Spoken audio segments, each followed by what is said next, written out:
پہلے میں بات کرنا چاہوں گی کہ ذرائع کے مطابق جو نگراں حکومت IMF سے رواں ماہ نئے معاہدے کا آغاز کرنے جا رہی ہے، یہ ہماری مجبوری ہے یا ضرورت ہے؟ اور آپ کو FBR اور IMF تکنیکی ٹیم کے مذاکرات میں اہم پیش رفت سامنے آئی ہے۔ IMF نے ڈو مور کے مطالبات جاری کیے۔ عالمی مالیاتی ادارے کا پاکستان کو IMF کا ایک اور پروگرام لینے کا مشورہ، پاکستان نے مشاورت شروع کر دی ہے۔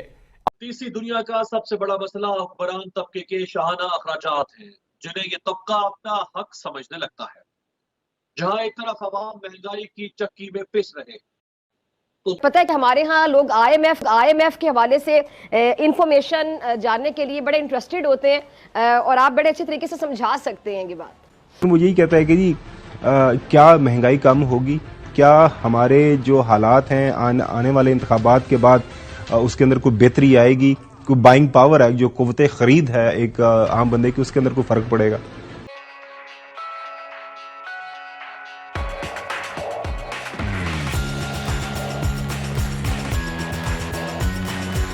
بیمار ہوتے ہیں تو آپ کو ڈاکٹر کے پاس جانا ہوتا ہے، اور ڈاکٹر جو ہے وہ آپ کی بیماری کی جو صورتحال ہوتی ہے اس پر آپ کو جو ہے جو بھی دوا تجویز کرتا ہے، لیکن اس سے پہلے آپ کو خود فیصلہ کرنا ہوتا ہے کہ آپ وہ دوائی کو استعمال کریں گے یا نہیں کریں گے۔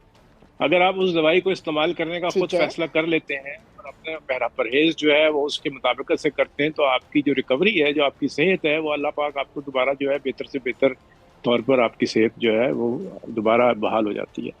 اسی طرح سے جو ہے وہ آپ کی معیشت کے معاملات ہوتے ہیں۔ پہلے ہمیں خود فیصلہ کرنا ہے کہ ہم وہ جو ایک ہمارا ریفارم پروگرام ہے، جو ہماری اکانومی جو 90 کے بعد سے ایک اسٹیلمنٹ کے اوپر موجود ہے، اس کو ہم کیسے نکال سکتے ہیں۔ اس کے لیے آپ کے پاس ایک جو سب سے امپورٹنٹ چیز جس کے اوپر عمل کرنے کی ضرورت سمجھی جا رہی ہے، وہ آپ کا ٹیکس ٹو GDP ہے۔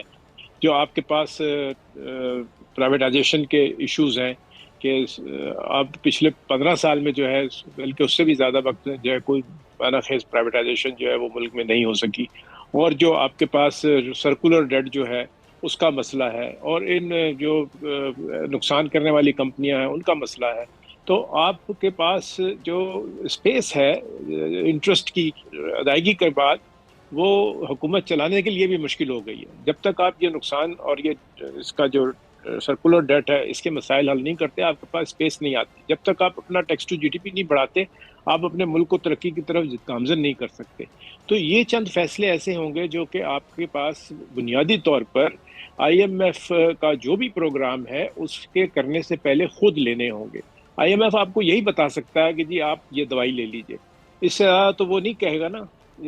جیسے میں نے آپ کو ڈاکٹر کی مثال دی تھی، تو ہم اسی کیفیت میں ہیں معیشت کے حساب سے کہ ہم اپنی معیشت کو جو ہے وہ کس طرح سے سنوارنا چاہتے ہیں، اور کس طرح سے ہم ایک مستقل بنیادوں پر اپنی اس مشکل سے نکلنا چاہتے ہیں۔ آپ یہ سمجھ سکتی ہیں کہ 1947 کے بعد سے پاکستان کا 90 تک جو GDP کا ریٹ تھا وہ تقریباً 6%، 6.5% کے قریب تھا، اور پاکستان جو ہے وہ دنیا کے لیے ایک اکنامک گروتھ کے لیے ڈارلنگ تھا۔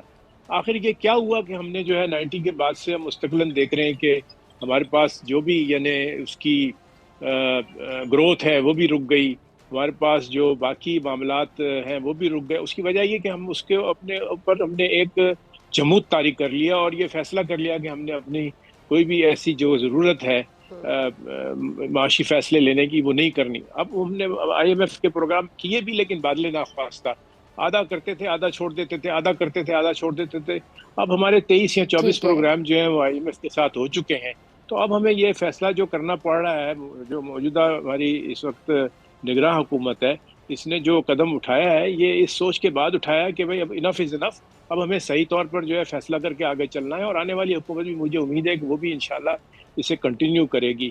تو یہ ایک پروگرام آپ کو اپنی 10 سالہ معیشت کا جو ہے پورا سینیریو لینا ہے، اور اس سینیریو سے جو ہے آپ نے اس کو چلانا ہوگا۔ اور میں آپ کو ہندوستان کی مثال دے سکتا ہوں کہ جب 92 93 میں وہاں پر منموہن سنگھ صاحب کے زمانے میں مشکلات ہوئی، تو اس کے بعد جو انہوں نے اپنی پالیسی بنائی وہ مستقلاً آج تک کی جو حکومت 30 سال میں انہوں نے اس کو جاری و ساری رکھا۔ تو ہمیں بھی اپنے پاس ایک لانگ ٹرم پلان جو ہے شروع کرنا ہوگا، اور اس کے بعد پھر ہم اپنی باقی گروتھ کے ایریاز جو ہیں، چاہے وہ انڈسٹریلائزیشن ہو، چاہے وہ ایکسپورٹس ہوں، چاہے وہ اسمال میڈیم بزنسز ہو، ان سب کی طرف جو ہے ترقی کی طرف گامزن ہو سکتے ہیں۔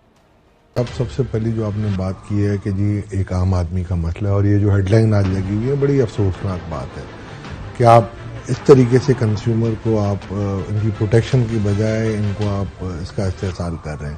تو یہ تو اس کو تھورو انویسٹیگیشن ہونا چاہیے اور those who are responsible must be taken to the task. تو یہ تو کوئی دو رائے نہیں ہے. دوسری بات آپ نے جو کی کہ جی کہ کیا بہتری آئے گی اشاریوں میں، دیکھیں جب ہم شروع کہتے ہیں آئی ایم ایف کے پروگرام میں ہم ہوتے ہیں نا تو ہم بڑے مجبور ہوتے ہیں، اور ہمارے ساتھ یہ ہوتا ہے کہ جو آئی ایم ایف کہتا ہے ہمیں اسی ڈگر پہ چلنا ہوتا ہے. کوشش کی گئی تھی کہ آئی ایم ایف سے تھوڑا سا ہم آگے پیچھے ہو کے کچھ کر لیں، کوئی ڈسٹنس کریں، کوئی تھوڑی بہت آنکھیں دکھائی دی ہم نے کہ شاید نہیں آنکھیں ہمیں نہیں دکھائی دی سر. دیکھیں وہ بھی سپٹمبر میں ہم نے ان کو آپ کے پہلے پروگرام میں بھی میں نے کہا تھا کہ سپٹمبر میں ہم تیار بیٹھے ہوئے تھے، وہ نہیں آئے. ان کو نومبر میں آنا تھا، وہ نہیں آئے، وہ فروری میں آئے، جنوری کے اینڈ میں آئے، اور فروری میں انہوں نے 9 دن میں ٹیکنیکل اپنا کر لیا تھا پورا. اب دیکھیں میں یہ سمجھتا ہوں کہ میرا خیال ہے شاید اگر اس حکومت کا اور ٹائم ہوتا تھوڑا سا 1 سال تو شاید ہم آئی ایم ایف کے پروگرام میں نہیں جاتے. جو میں سمجھ رہا ہوں، جو میری ریڈنگ تھی ڈار صاحب کے ساتھ رہتے انہوں نے مجھے کبھی کہا نہیں ہے، مگر پھر بھی میں آپ کو بتا رہا ہوں. مگر یہ دیکھا گیا جب کہ کیئر ٹیکر سیٹ اپ میں آنا ہے اور کہیں یہ نہ ہو کہ کوئی اور ایک بڑا کوئی حادثہ ہو جائے، اس لیے میرا خیال ہے پرائم منسٹر صاحب نے، فارمر پرائم منسٹر صاحب نے یہ فیصلہ کیا کہ نہیں ہمیں آئی ایم ایف میں جانا ہے. اب ہیونگ سیڈ دس، آگے کی طرف اگر ہم آتے ہیں تو یہ میں آپ کو یقین سے کہہ سکتا ہوں کہ جب تک آپ آئی ایم ایف کے پروگرام میں اور 2-3 کنڈیشنوں پہ جب تک آپ ان کے فالو کریں گے فٹ پرنٹ کو، تو ہم مہنگائی میں کمی نہیں لا سکتے. کل ایک ریسرچ ہاؤس کی ایک رپورٹ چھپی ہے، ان کا یہی کہنا ہے کہ جی کم تو ہوگی 24% رہے گی. تو اب کم ہوگی 24% میں رہ کیا گیا. پھر آپ دوسری چیز کہیں گے کہ جی اسٹاک مارکیٹ 81,000 انڈیکس، ان کی ایک پروڈکشن ہے جو کہ میں سمجھتا ہوں بڑے کریڈیبل اور ریلائبل لوگ ہیں. تو میں یہ سمجھتا ہوں کہ مہنگائی جو اس طریقے سے کبھی کم نہیں ہو سکتی. آپ کو جو شارٹ فال ہے، ایک دیکھیں سب سے بڑی بات یہ ہے کہ ہم آپس میں ہی بڑے غلط قسم کے اشارے دے دیتے ہیں. اب ہمارے ایک بہت رسپانسیبل ایک بندے کو کہہ دیں ہمیں کہ جی ہمارا ڈیٹ انسسٹینیبل ہے، تو آپ دنیا کو کیا میسج دے رہے ہیں؟ آپ بینکوں کو کیا میسج دے رہے ہیں کہ جی کیا؟ دوسری طرف حکمرانوں کی شاہ خرچیاں بھی جاری رہیں تو ایسی ریاستوں کو قرض اور غربت کی دلدل سے کوئی نہیں نکال سکتا. عوام کے ٹیکسوں سے قومی خزانے میں پہنچنے والی رقم کے بے دریغ استعمال کی بیماری ریاست پاکستان کے عمال کو بھی لاحق ہے. اگر عوامی اور معاشی حالات کو سامنے رکھ کر ہمارے ملک کا حکمران طبقہ سادگی اختیار کرتا اور اخراجات میں توازن پیدا کرتا تو ایسی صورت میں ریاست تعلیم، فلاح، علاج، خوراک، وسائل میں اضافہ، سائنسی تحقیق اور ایجادات جیسے شعبوں پر خرچ کرنے کے قابل ہو سکتی، جس سے مجموعی قومی ترقی کی عمارت مضبوط ہوتی.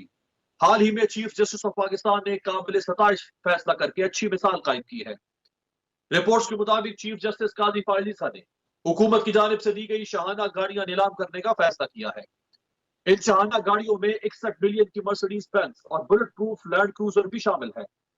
چیف جسٹس کا کہنا ہے کہ گاڑیوں کی نیلامی سے حاصل رقم کو پبلک ٹرانسپورٹ پر خرچ کیا جائے. چیف جسٹس کا یہ ایسا اقدام ہے جس کی ہمارے حکمران طبقے کو بھی تقلید کرنی چاہیے، کیونکہ حالات کا تقاضا بھی قومی کفایت جاری ہے. پاکستان میں حالیہ مہنگائی نے عوام کی کمر توڑ کر رکھ دی ہے اور مہنگائی کی شرح تقریباً 29% تک پہنچ چکی ہے. گیس کی قیمتیں 520%، بجلی 34.95% تک بڑھ چکی ہے، جس کی وجہ سے تقریباً تمام اشیاء عام آدمی کی قوت خرید سے باہر ہوتی جا رہی ہے. غریب تر اور متوسط طبقہ تیزی سے غربت کی دلدل میں اتر رہا ہے. مہنگائی کی شرح 2022 کے بعد سے بلند سطح پر ہے، یعنی جب پاکستان مسلم لیگ نون کی اتحادی حکومت نے آئی ایم ایف کے مطالبے پر فنڈز حاصل کرنے کے لیے سخت اقدامات کا فیصلہ کیا تو اس کے نتیجے میں مہنگائی میں بدترین اضافہ ہوا. غذائی اشیاء، رہائش، پانی، بجلی، گیس اور ایندھن کی قیمتوں میں 30% سے زائد کا سالانہ اضافہ دیکھا گیا ہے.